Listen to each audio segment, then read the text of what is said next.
Anarchism has traditionally been understood as simply a political philosophy that rejects the authority and necessity for a state, while embracing voluntary organisation in societies without hierarchies or coercion. These commitments are of course accurate and central to the anarchist outlook, yet perhaps unlike the world's other major political traditions, it cannot be easily reduced or defined in some of its central ethical values. Anarchism, equally like liberalism, Marxism and conservatism, has an immensely rich history of theory, activism and evolution. Yet unlike its neighbours throughout the political spectrum, it is not bound to the dogma or ideas of any one group of theorists and works. Anarchism offers no definitive political analysis or promise of future utopian society. It believes one might be achievable, but argues not for its enforcement or of a fixed goal, rather than the endless and relentless reformulation of political value and goals. I intend to demonstrate this essential malleability and diversity of the anarchist tradition through brief explorations and comments on the theory and study of some of anarchist major thinkers. I shall be studying Peter Kropotkin and Emma Goldman from its earliest time as a political ideology. I shall be studying Murray Bookchin from its period in the underground of political thought and its more recent development through the works of Todd May and David Graeber. In this short podcast episode, I will be covering the work and my reading of Todd May and David Graeber. Throughout my reading, I'll be referencing their thinkers' own writing and comments, alongside observations made by other commentaries. All references and sources can be found in the video descriptions, as well as my other source materials. The philosophy and political thought of Todd May perhaps represents a major transformative moment in the history of anarchist theory and praxis. His firm embracement of the contemporary French political post-structuralist thought and synthesis with historical elements from the left libertarian and anarchist lineage enables a significantly different and radical new way of both conceiving of liberation alongside the process of domination and oppression in political society. Despite these reformulations, rather than aggressively rejecting the often problematic and overzealous history of anarchism, the new modes of thought and being provided by continental thinkers, most notably Jacques Ranciere, Michel Foucault and Gilles Deleuze, simply enriches and diverses anarchist theory to overcome its dogmas. May's thought reveals once again the difficulty in providing an overarching and totalising account of anarchist thought. Instead, like the theories of other figures I've written on, anarchism denotes a broad realm of varying but concrete ethical, political and social values centred around projects of emancipation. The doctrine espoused in his work, the political thought of post-structuralist anarchism, is rich and theoretical, thus I shall only cover a few of its central ideas and then cover his study of Jacques Ranciere. The two major thoughts which transform classical anarchism of thinkers like Bakunin, Kropotkin and Proudhon into one of post-structuralist influence are a rethinking of the role of power in politics and a non-essentialist view of human nature. First, May rejects the traditional view adopted by anarchists of a purely negative view of power, as an oppressive and violent method of control into society enacted by state and hegemonic institutions. The post-structuralist analysis reveals power to be a neutral phenomenon, which is both brutal and potentially benign, as it has both creative and destructive potential, and the anarchist doctrine and outlook must embrace this analysis of power to shape its own emancipatory projects, as well as its ethics of shaping a better society.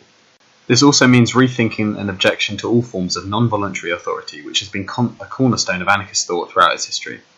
Second, anarchists have similarly adopted a view of human nature that sees it as a fundamentally cooperative, positive and altruistic, only made competitive, immoral and brutal due to the shaping environment of all malign capitalism. Post-structuralists are again rejecting this claim, one of essentialism, by arguing that humans lack this kind of human nature, rather we are constituted by the world around us through power and our own behaviour, and this creates who we are, rather than some pure humanity being violated by capitalism. Post-structuralist anarchists accept this outlook and promote it as a potentially positive change, as they view such means to hold greater potential for greater diversity for ways of being and living in human society, and reject the perhaps outdated and too utopian views of thinkers like Kropotkin, with their naturalist outlook of humanity.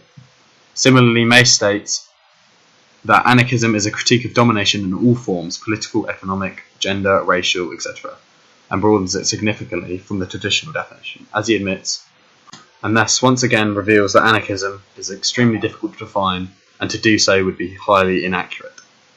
Alongside the significance of post-structuralist thinkers, Jacques Ranciere is perhaps the most influential figure for May's most recent work on anarchist theory.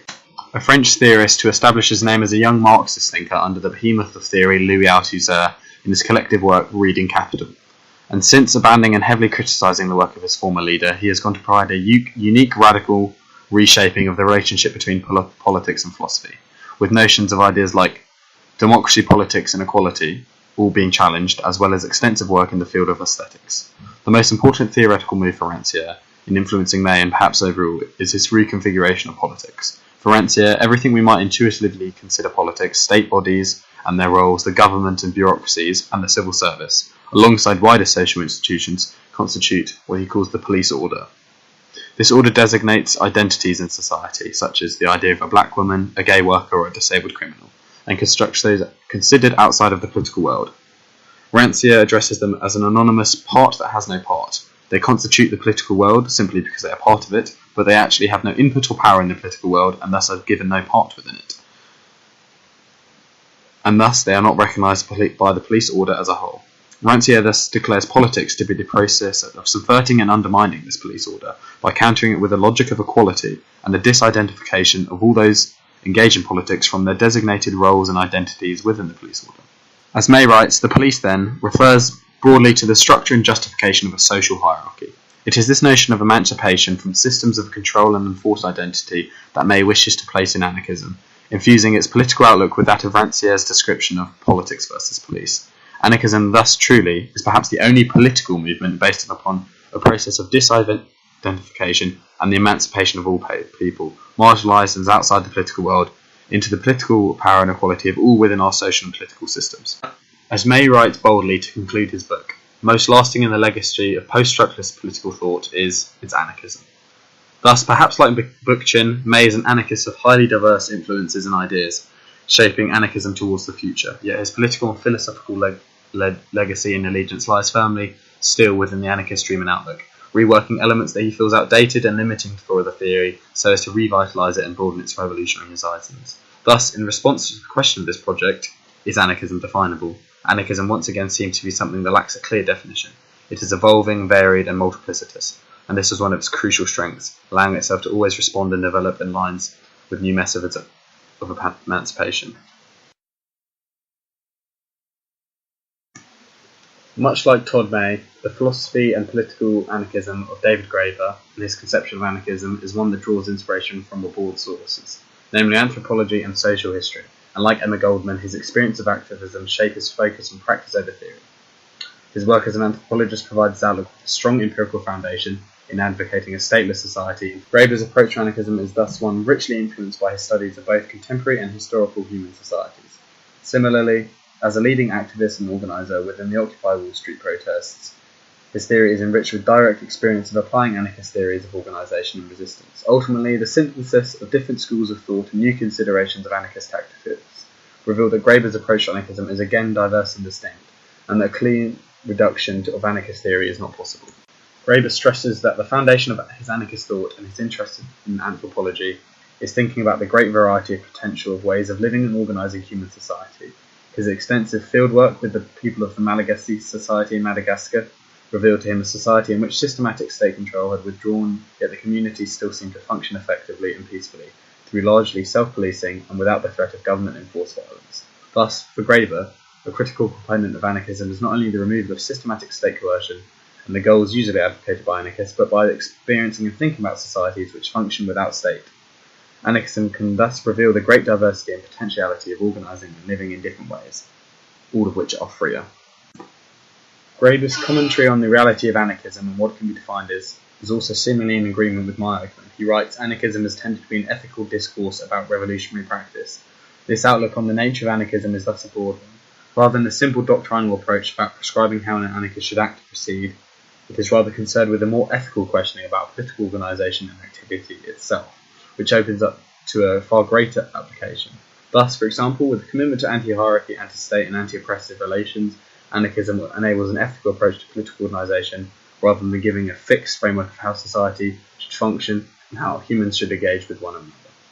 Such an idea is particularly present in Graeber's engagement with the Occupy Wall Street protests of 2011, the promotion of non-hierarchical and collective consensus decision-making amongst its activists and the use of a direct action and prefigurative politics, in which the activists applied their theories of democratic organisation in their events and protests, are all key principles of anarchism.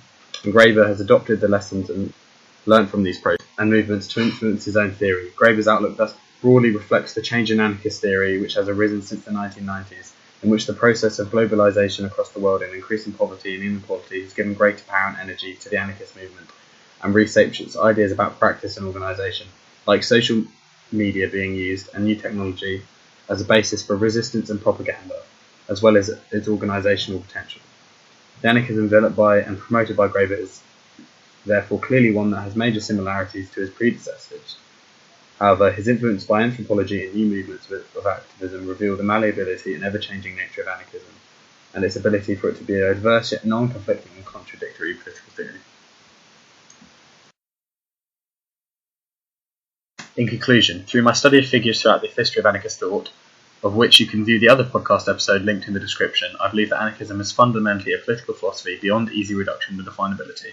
It is essentially an ever-evolving theory of broad and diverse influences, able to manifest itself in a great variety of political situations, and thus, unlike other major political ideologies, it is never bound to one particular outlook or approach to political action. Rather, it can remain ever-developing, ever-evolving, even with a number of core and unchanging values.